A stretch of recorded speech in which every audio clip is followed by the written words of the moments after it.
On that night could not the king sleep, and he commanded to bring the book of records of the Chronicles, and they were read before the king.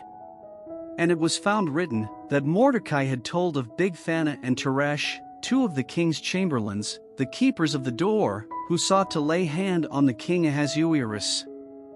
And the king said, What honor and dignity hath been done to Mordecai for this? Then said the king's servants that ministered unto him, There is nothing done for him. And the king said, Who is in the court? Now Haman was come into the outward court of the king's house, to speak unto the king to hang Mordecai on the gallows that he had prepared for him. And the king's servants said unto him, Behold, Haman standeth in the court. And the king said, Let him come in. So Haman came in.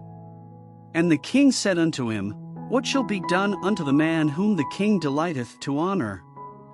Now Haman thought in his heart, To whom would the king delight to do honor more than to myself?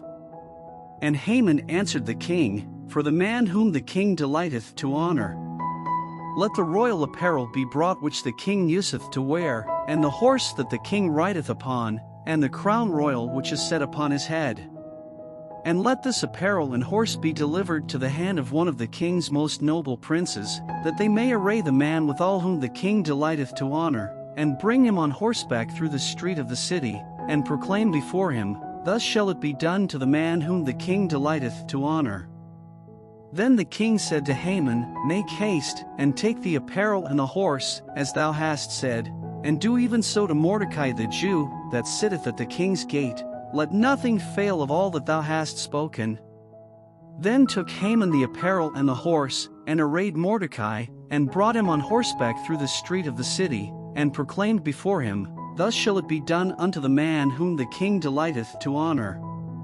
And Mordecai came again to the king's gate. But Haman hasted to his house mourning, and having his head covered.